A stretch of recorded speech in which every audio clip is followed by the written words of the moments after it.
Okay. So, I mean, one thing that you did in the fashion show is you seemed like you had to repackage, some of the older AIDS activism or the AIDS messages and characters. Like, for instance, like, in the 80s, Ryan White was a household name, but I saw you had to sort of go back through, a lot of these kids probably weren't born until 87.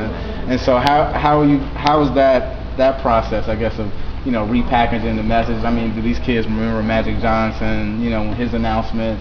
I mean, how was it, bringing all of this to the forefront? What's funny is that this project introduced me to Ryan White. That's not a name that I had etched in my memory so much. A, this was very educational for me. B, in terms of repackaging and making it relevant to them, specifically for that scene, everybody is a brown man. And it closes with a non-brown girl. I don't know her. Yeah, she's a Hispanic young woman. but she has very fair skin.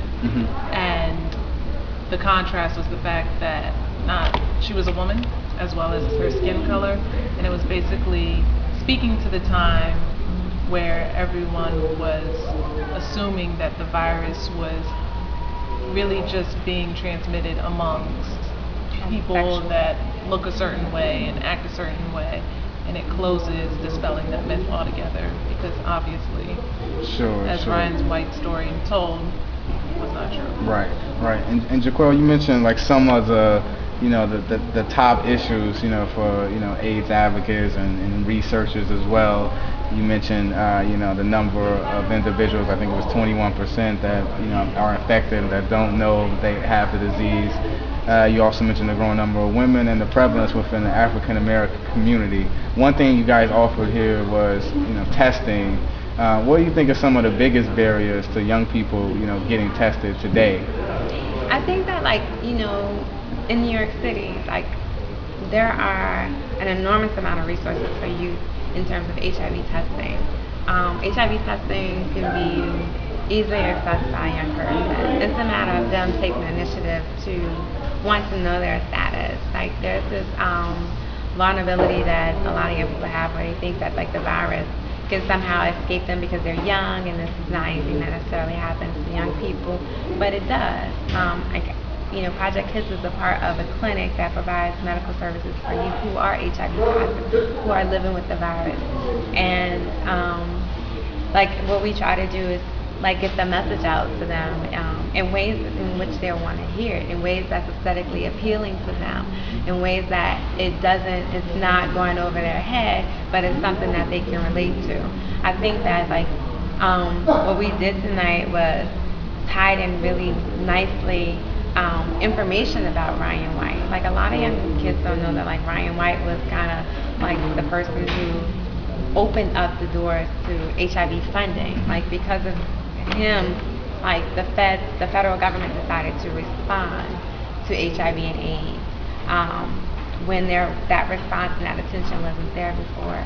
And what I can honestly say about the youth who were involved in this is that they know. They came up with the different segments. They came up with the idea of using Ryan White's face, because that they were Ryan White is one of us. He could have been me living without the virus, living a normal life if he had been given a chance. And that was something that we wanted to portray tonight. And I think that one of the other things was that the young people who were in the show, the youth advocates, they're also they're vocal. They teach other young people about HIV and AIDS, and so they wanted to challenge people to step out and to be vocal. And that last segment was about about raising your voice and uncovering your mouth with the stigma that's associated with HIV. They really wanted to make sure that we got some anti-stigma message in there. Sure. So I guess what are the next steps, to ensuring that the message, resonates, that the techniques you use here today can be used, different parts of the country by different, awareness advocates. How do you want to ensure that the message keeps coming to the point where you actually see some results in the the infection rates amongst young African American, Latinos, or other young people. Well, what we do at Project is we're in schools, we're in community centers, we partner with faith-based organizations. We're everywhere. We offer testing basically every day of the week at our site at 68th and York Avenue. We will go to sites and community centers. People who want to partner with us, they call us. They can provide us with a space where we can provide confidential testing. We're there. Right. We're on Facebook. We're on Twitter. We do outreach to you by using those social network utilities. So we're putting it out there. And we let youth know that, especially in New York City youth, that they can come to us and get testing anytime. We host this event annually. Hopefully the funds will be there to continue with it.